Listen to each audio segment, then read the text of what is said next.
Scattered across British Columbia, deep in the mountains and up the coastline, are entire cities that thousands once called home and that almost nobody can find today.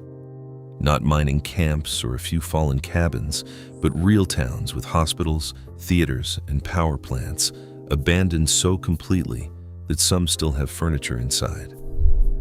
These are 8 British Columbia ghost towns you won't believe are real, counting down to one that predates the province itself. Number 8. Sandon. Tucked deep in the narrow valley of Carpenter Creek near New Denver in the Selkirk Mountains, Sandon was once the richest silver mining town in the province, known far and wide as the Monte Carlo of the North. It was established in 1891 after major silver discoveries in the Slocan Range, and a rough camp of tents and cabins exploded within a few years into a full city. At its peak, Sandon held around 5,000 people, its narrow canyon streets lined with 29 hotels, 28 saloons, 2 breweries, and several newspapers. It was ahead of its time, powered by the Silversmith Power and Light Company, one of BC's first hydroelectric plants, running since 1897 and still generating today. But the same steep geography that made it dramatic made it fragile. A catastrophic fire tore through in 1900, and though the town rebuilt at once, floods, avalanches, and collapsing silver prices wore it down through the 1920s. Today, Sandon is one of the best preserved ghost towns in the province. The restored power plant still standing and rusting Vancouver streetcar bodies lining the road, reminders of a canyon that once echoed with the promise of silver. Number 7. Phoenix. High in the mountains near Greenwood stood Phoenix, a town that rose from the wilderness to become known as Canada's highest city. Founded in 1891 as a modest copper camp, it sat perched over 4,600 feet above sea level, and its ground proved rich in ore and richer still in ambition. Within a few years, it had the confidence of a full city, with schools, churches, a city hall, and tidy homes climbing the hillsides. At its peak during the First World War, Phoenix held over 4,000 people, its mines pouring out thousands of tons of high-grade copper a year, while the smelters burned day and night. But mining fortune rarely lasts. When the war ended in 1918, copper demand collapsed, prices plunged, companies went bankrupt, and by 1919, the last smelter closed. Today, almost nothing shows Phoenix ever existed except a single stone war memorial where the town square once was, built to honor the men who left to fight and never came home. The last symbol of a town that touched the sky and then vanished into the earth. Number 6. Barkerville. Deep in the Caribou Mountains near Quesnel lies Barkerville, a town that turned one man's discovery into one of the biggest gold rushes in Canadian history.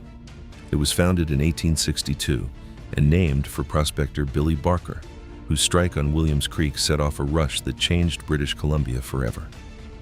At its peak, it was the beating heart of the Caribou Gold Rush, more than 5,000 people. Its muddy main street lined with stores, saloons, hotels, and theaters, drawing miners from all over the world. In 1868, a massive fire swept through and reduced nearly every building to ash, and most people thought that was the end. But within a year, Barkerville was rebuilt, busier than before, becoming the supply hub for the entire Caribou region and a symbol of resilience in the face of ruin. Today, Barkerville is far from abandoned. It survives as a beautifully preserved living museum, more than 100 restored buildings with costumed interpreters, working blacksmiths, and shops, so that walking its wooden boardwalks feels like stepping straight back into the 1800s, the air still heavy with gold fever. Number 5. Anyox.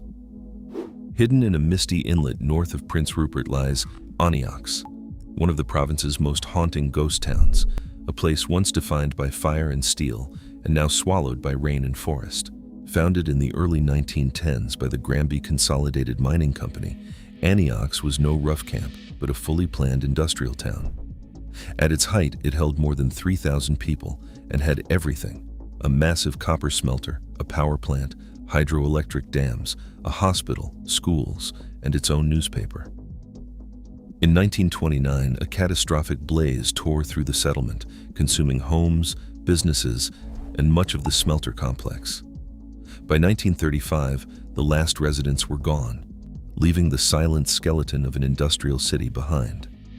Today, the rainforest has swallowed much of Anyox, moss, wrapping crumbling concrete and rusted machinery, though the hydroelectric dam still stands. Reachable only by boat, the site is described by those who make it there as eerie and breathtaking at once. Number 4. Kitsault. Far up the rugged northern coastline, surrounded by dense forest and misty mountains, sits Kitsault, one of the most strangely preserved ghost towns in the world. This is no gold rush relic. Kitsault was built in 1980, in an age of technology and optimism, designed as a fully modern community for workers mining molybdenum, a metal used to strengthen steel. More than 1,200 people lived there at its peak, in neat suburban homes, freshly painted and identical, and the town had every comfort of its time: a hospital, a school, a shopping mall, a library, and a recreation center with a gym, a pool, and a movie theater. But the dream collapsed almost as fast as it began. Only 18 months after Kitsault opened, global molybdenum prices crashed, the mine shut down without warning, and the company ordered everyone out. Today, Kitsault remains one of the eeriest modern ghost towns in existence. The houses still have furniture inside, books on the shelves, dishes on the tables. The playgrounds still waiting for children who never came back. Under private ownership, the lawns are still trimmed and the buildings kept up, and yet not a single soul lives there. Number 3. Walhachin. Along the sun-baked banks of the Thompson River near Kamloops lies Walhachin, a ghost town that once carried the hopeful name the Garden of Eden. It was founded in 1907 by a group of wealthy British settlers captivated by the idea of turning a dry, rugged valley into a lush farming paradise, a model agricultural colony that would bring a piece of England's elegance to the Canadian frontier. At its height, Walhachin held nearly 300 residents who built an elaborate network of wooden irrigation flumes to carry water from the Thompson River to the orchards and fields below. The transformation was astonishing. The barren desert bloomed with apple orchards and vineyards.